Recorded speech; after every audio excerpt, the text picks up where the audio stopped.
Hi viewers, இன்னைக்கு breakfast and lunch vlog தான் வந்து பார்க்க போறோம். இன்னைக்கு 5:30 போலவே ஒர்க்கை வந்து ஸ்டார்ட் பண்ணியாச்சு. ஃபர்ஸ்ட் வந்து டீ வச்சுட்டு இருக்கேன். டீ வைக்கும் போதே வந்து சாப்பாடு வந்து நல்லா கழுவி அலசி வச்சிருவேன். இப்போ டீ வடிகட்டி ஃபர்ஸ்ட் டீ குடிச்சிட்டு அதுக்கப்புறம் மற்ற ஒர்க்கெல்லாம் பார்க்க போறோம். சாதம் வந்து நல்லா வெந்ததும் வச்சுட்டேன்.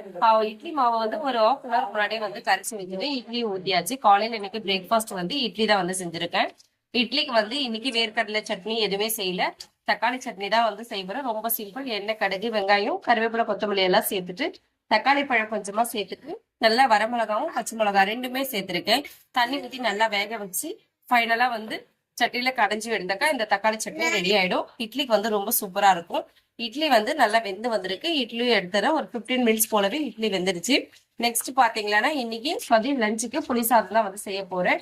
கடலைப்பருப்பு, உளுத்தம்பருப்பு, வரமிளகா, பச்சை மிளகா ரெண்டு, எல்லாமே பூண்டு ஒரு 10 பல் போல சேர்ப்பேன். சீரகம், கருவேப்பிலையெல்லாம் சேர்த்து நல்லா வதங்கி வந்ததும் புளி தண்ணி சேர்த்துடலாம். சேர்த்துட்டு மஞ்சத்தூள், உப்பு, பெருங்காயத்தூள் சேர்த்தா புளி சாதம் ரெடி ஆயிடும்.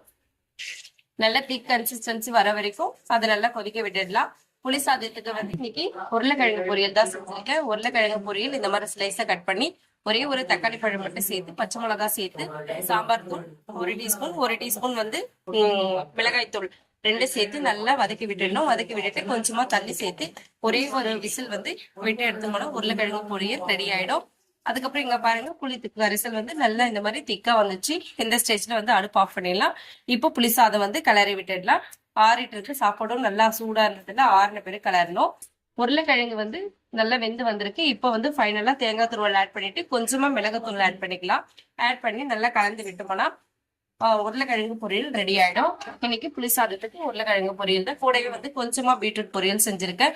ஒரே ஒரு பீட்ரூட் இருந்துச்சு, அதை நல்ல ஸ்லைஸா கட் பண்ணிட்டு வரமிளகாலாம் சேர்த்து பீட்ரூட் பொரியல் ரெடி பண்ணிட்டேன். இன்னைக்கு புளி சாதத்துக்கு பீட்ரூட் பொரியலும் உருளைக்கிழங்கு பொரியல் ரெண்டுமே வந்து வச்சிருக்கோம். ஃபைனலா வந்து தேங்காய் துருவல் சேர்த்தோம்னா ரொம்ப சூப்பரா இருக்கும். இன்னைக்கு எங்களோட பிரேக்ஃபாஸ்ட் அண்ட் லஞ்ச் மெனு என்னன்னு பார்க்கலாம். பிரேக்ஃபாஸ்ட் வந்து இட்லிக்கு தக்காளி சட்னி வச்சிருக்கோம். கூடவே வந்து கொஞ்சமா வந்து பருப்பு சாம்பார், பருப்பு, கத்திரிக்காய், உருளைக்கிழங்கு எல்லாம் போட்டு சாம்பார் இருக்கு. புளி சாதம், பீட்ரூட் பொரியல், உருளைக்கிழங்கு பொரியல், இவ்வளவுதான் இன்னைக்கு எங்களோட பிரேக்ஃபாஸ்ட் அண்ட் லஞ்ச் மெனு. என்னோட சேனல் பிடிச்சிருந்தா சப்ஸ்கிரைப் பண்ணுங்க. Thank you viewers.